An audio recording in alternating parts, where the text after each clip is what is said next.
여러분들 강박증이라는 이야기에 대해서는 잘 알고 계시죠? 강박증이 과연 뭐냐? 강박증에 대한 이야기를 오늘 한번 좀 해볼까 합니다.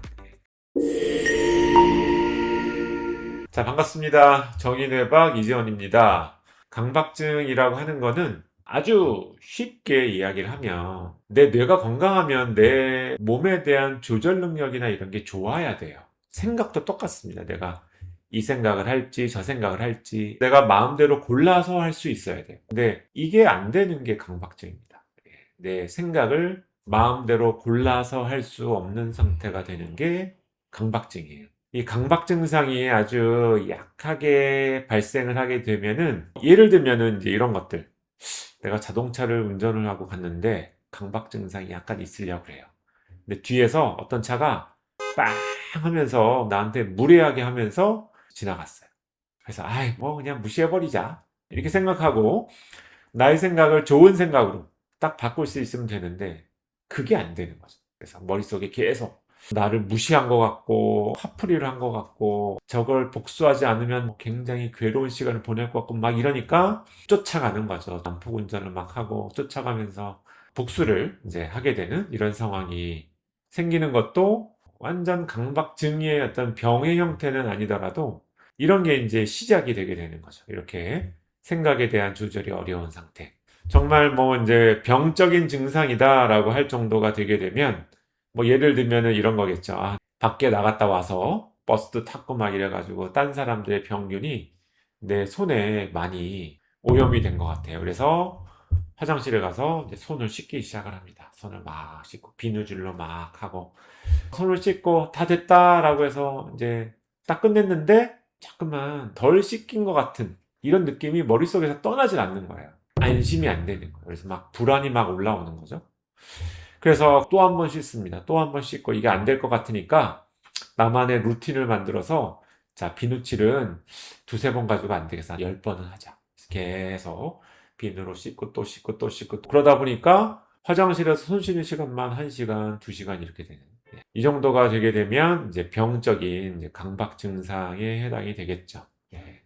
그래서 이 강박증은 영어로 말하면 OCD, 그래서 Obsessive Compulsive Disorder라고 이야기해요. 이 옵세션이라고 하는 게 생각이 조절이 안 되는, 내 이성이 나의 그런 불안한 생각을 떨쳐버릴 수가 없는 상태를 옵세션이라고 이야기하는 거죠. 근데 나는 어떻게든 이 옵세션에 대해서 뭔가 이겨내고 이걸 해결하고 싶어요.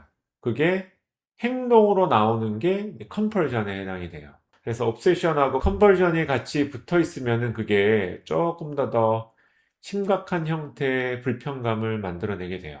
그래서 아, 내가 찜찜한데 이 손에 병균이 남아있는 것 같은 이런 생각, 이게 계속 생각이 나고 이렇게 되면 그건 이제 옵세션만 있는 걸 텐데, 근데 이게 컴펄션까지 이어지게 되면은 행동을 해야 돼요. 그런 생각이 올라올 때마다 가서 씻는 행동. 그리고 어떤 분 같은 경우에는 뭔가 내가 놓치고 빠뜨린 게 있는 것 같아.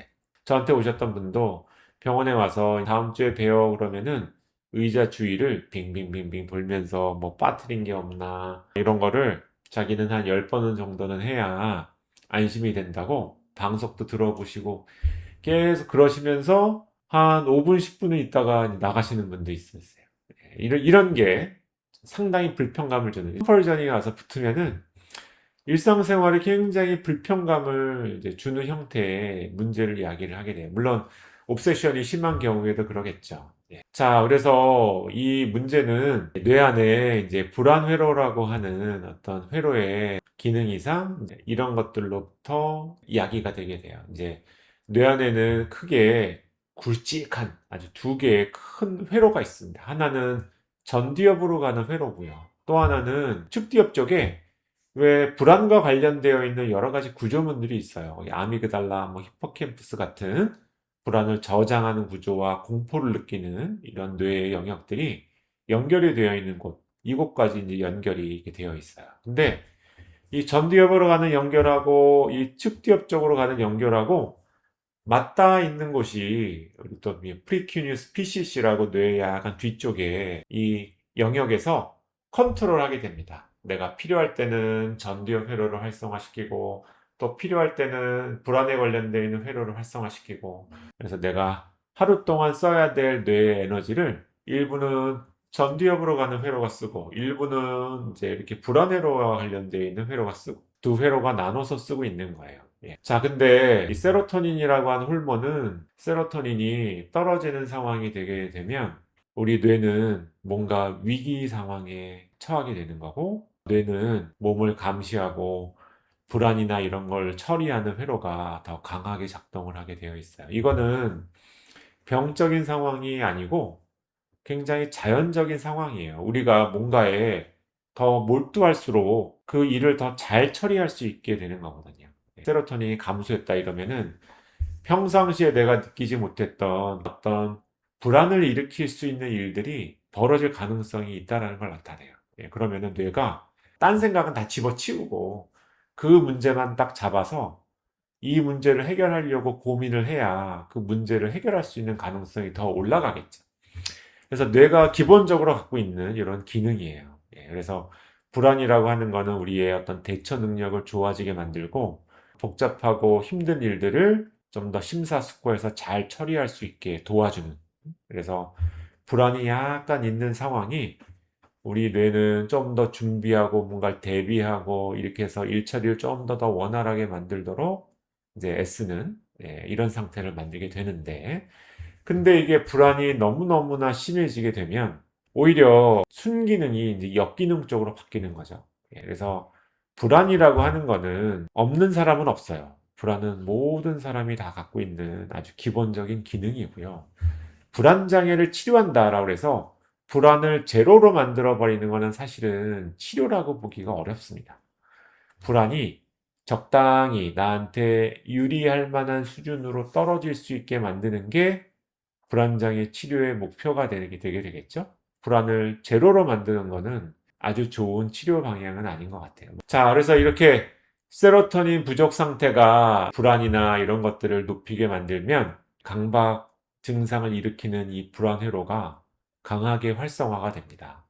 그러면서 어떤 주제에서 내가 떠나지 못하게 이렇게 만드는 거죠. 그래서 이 비슷한 어떤 현상이 상대방에 대한 그런 사랑이라고 할까 이런 게 떠나지 않는 어떤 상태. 이때도 세로토닌 레벨은 떨어져 버린다라고 이야기를 해요. 우리가 콩깍지에 씌인다. 보통 이렇게 표현하는 상태. 그래서 세로토닌 레벨이 떨어져서 그 사람에 대한 어떤 생각이나 이런 것들을 뇌에서 내려놓지를 못하는 이런 상황이 발생을 하는 거죠. 그래서 간혹 내가 남자친구랑 헤어졌는데 그 이후에 잠도 한숨도 못 자겠고 너무너무나 괴롭고 힘들고 이렇다 라고 했을 때 세로토닌을 좀 보충해 줄 수 있는 약이 좀 도움이 되는 경우가 종종 있기는 합니다. 이 세로토닌이 강박 증상에는 굉장히 중요한 관여를 하는 호르몬에 해당이 돼요. 그래서 대부분의 강박증 치료제들은 이 세로토닌에 작용하는 이런 약들이 좀 많은 편입니다. 자, 그래서 이 세로토닌 부족 상태가 나의 뇌에서는 이런 불안 회로를 더 강하게 만들어서 이 불안한 생각으로부터 내가 벗어나지 못하게 이렇게 만드는 거죠.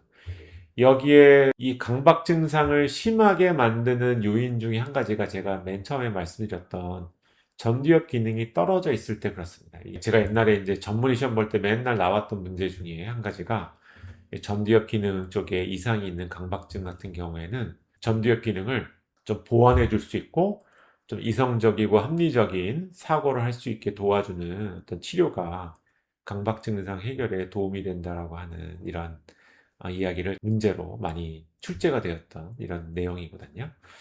자, 그래요. 그래서 강박 증상은 크게 이 불안 회로가 너무 강해진 상태, 또 전두엽이 이 생각에 대한 조절을 좀 못하는 상태, 이 모두에서 일어날 수가 있고요.